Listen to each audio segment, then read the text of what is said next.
আবারও নির্বাচন নিয়ে কথা বলি। ব্রিচেস ইস্ট ইয়র্কের ফেডারেল এমপি ন্যাথানিয়েল আরস্কিন স্মিথের ছেড়ে দেওয়া আসনে প্রার্থী বাছাইয়ের জন্য ফেডারেল লিবারেল পার্টি নমিনেশন ভোটের তারিখ ঘোষণা করেছে।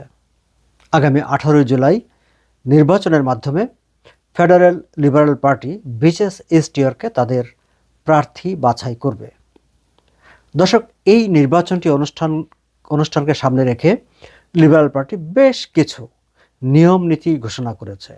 বলা যায় অন্টারিও লিবারেলের মনোনয়নকে কেন্দ্র করে, নমিনেশন ভোটকে কেন্দ্র করে যত কেলেঙ্কারি, যত আলোচনা সমালোচনা হয়েছে, সব কিছু থেকে সম্ভবত দূরে থাকতে চেয়েছে ফেডারেল লিবারেল পার্টি।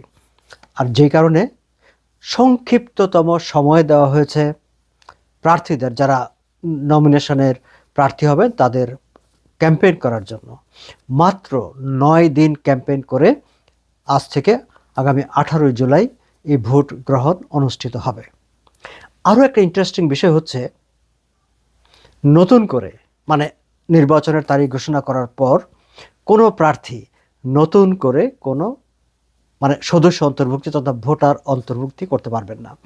ভোটার অন্তর্ভুক্তি করার তারিখ ছিল 7 জুলাই এবং অ্যানাউন্সমেন্টটা ঘোষণা করা হয়েছে আসলে 7 জুলাইয়ের পরে।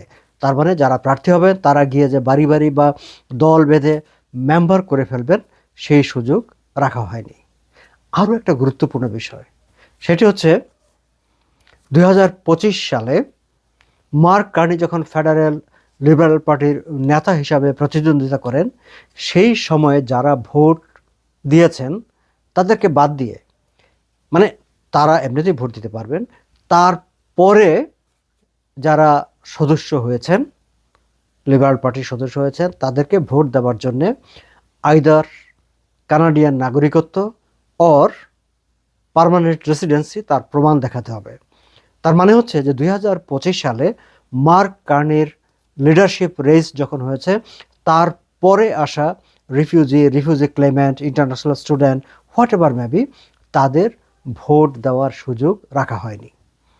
আমি মনে করি এটি একটি খুবই গুরুত্বপূর্ণ এবং একটি খুবই ভালো পদক্ষেপ নিয়েছে federal liberal party breaches east ইয়র্কের এই নমিনেশন নির্বাচনের ক্ষেত্রে। এবং আমি সেজন্য অবশ্যই ফেডারেল লিবারেল পার্টিকে আমি ধন্যবাদ দিই, অভিনন্দন জানাই। এবং আমি চাইব যে সকল পলিটিক্যাল পার্টি তাদের নেতৃত্ব বিশেষ করে নমিনেশন ইলেকশন যেখানে হবে, সেখানে ইভেন নিজের পক্ষে PR is okay, but citizen যারা আসলে ফাইনালি ভোটে গিয়ে জাতীয় নির্বাচন কিংবা প্রভিন্সিয়াল নির্বাচন কিংবা স্থানীয় সরকার নির্বাচন, সেই সব নির্বাচনে যারা ভোট দিতে পারবেন না, তাদের নমিনেশন রেসে ভোট দেওয়ার সুযোগ রাখা উচিত না। লিবারেল পার্টি অন্তত 2025 সালের পর থেকে এই সুযোগটা বন্ধ করে দিয়েছে।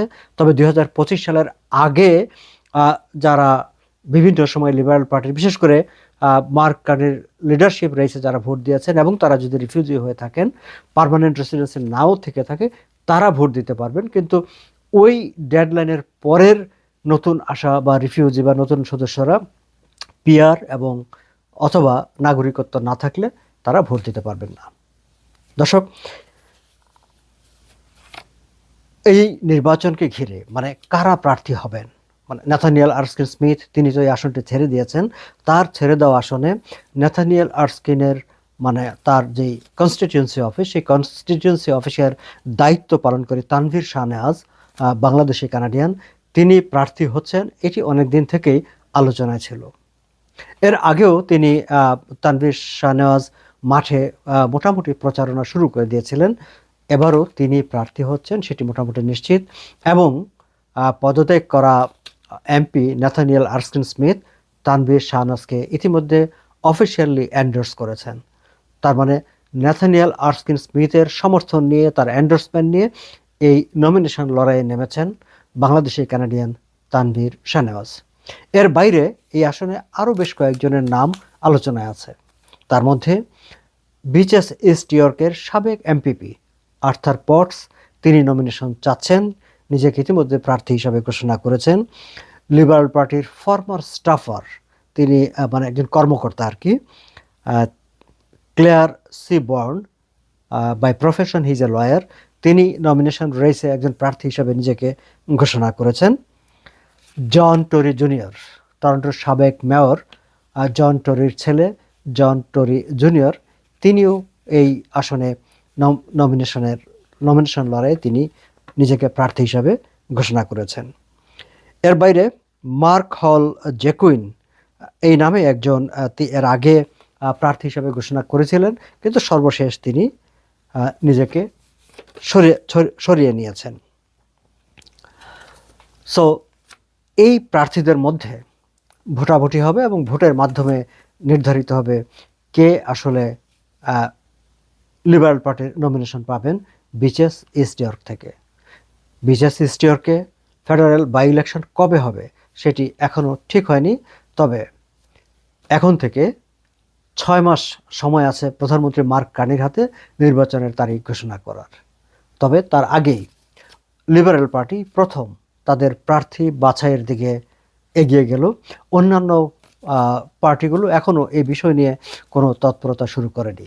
তবে লিবারেল পার্টির এই নিয়ে আগাম ভাববার কারণ আছে। আরও কয়েকটি বাই ইলেকশন হবে। লিবারেল পার্টির তার যেই ফেডারেল গভর্নমেন্টের মেজরিটি ধরে রাখার জন্য প্রত্যেকটি সিট তাকে এনশিওর করতে হবে যাতে লিবারেল পার্টি সেখানে বিজয়ী হয়। বিচেস ইস্ট ইয়র্কের এই আসনটিও যে কোনোভাবেই হোক লিবারেল পার্টির জন্য অত্যন্ত অত্যন্ত জরুরি।